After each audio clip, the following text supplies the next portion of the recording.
So here we begin chapter 2 on Corlear's restoration. You can see from the pile of sanding discs that we've been working on it upside down quite a bit. We found that the Festool orbital sander was the best way to clean all of the old bottom paint off. We've got good scavenging with our industrial vacuum system. This is the area when I mentioned in the write-up to chapter 1 where there was a long patch applied right along the keel on both sides. We sanded it down, faired it back out, and then have covered it in an epoxy impregnated Dynel on both sides, and then used the West Premium filler to ferret out and make it absolutely smooth. We had similar issues with the canvas breaking away along the stem. We've used 3M 5200 forced up behind the canvas where the adhesion had failed, and now have a good watertight seal that will last indefinitely. Here's a similar view on the port side. You can see that on this side we had to cut the canvas back much further and install a much larger patch.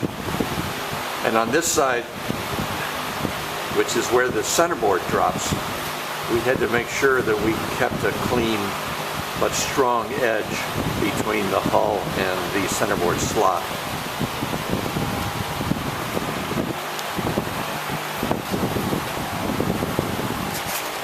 We still have some repair to do on the stem, but beyond that we've cleaned all the trim off of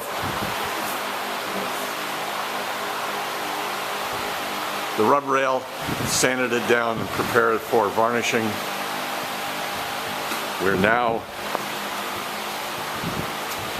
as we can see, John is applying. Yep.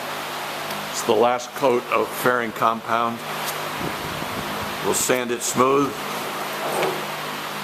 and in the heat we are enjoying in Vermont, along with these fans, we're finding the premium filler sets up very, very quickly.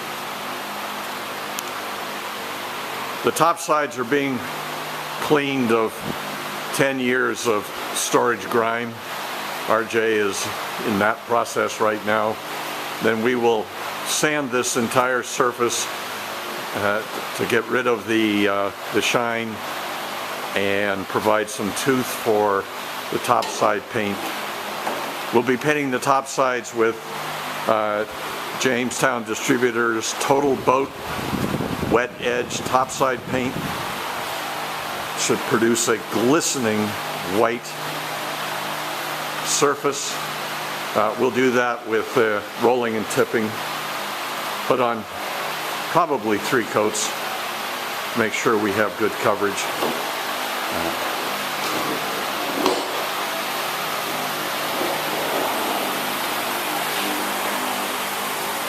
The transom's been cleaned off, and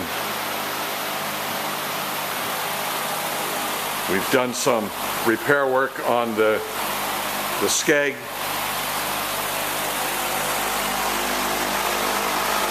In preparation for priming the bottom and painting it with a good anti-fouling paint.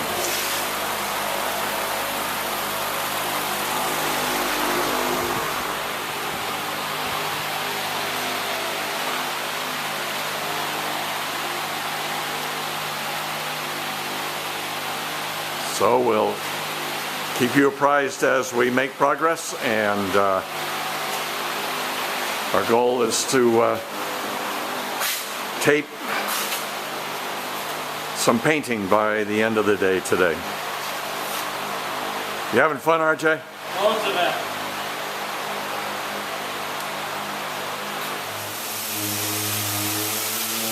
We've also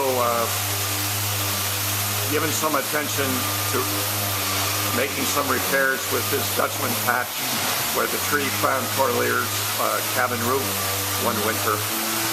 We will fill the holes and ferret it out and seal it and then prime it so that the Shorey family will be able to paint it when they address the paint on the rest of the cabin.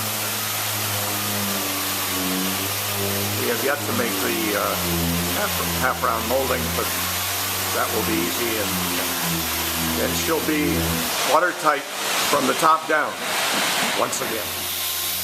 Here's another view of the patch on the port side with John LaFountain doing some of the final sanding so that we have a nice smooth surface. According to the Shorey family, these two areas on the port and the starboard side were chronic issues with major leaking. And it's just so frustrating.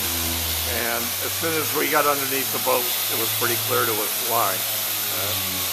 The patches were well done, but the fact that they had not been canvassed or covered in Dynol, bedded in epoxy, or meant that water just seeped around the edges. This repair will be good for decades and decades. And by ferring it and sanding it smooth, we ensure that the hull is not impeded as it passes through the water. We always give RJ a little bit of heat because he likes to sand sitting down. He does with me, he does a great job. What we're doing is sanding the top sides with 80 grit paper so that we can take off the original shiny surface and impart some teeth for the primer, and then the Jamestown distributors total boat wet edge topside paint.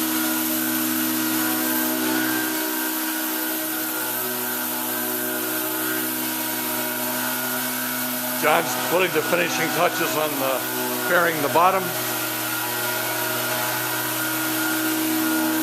And you can see the starboard side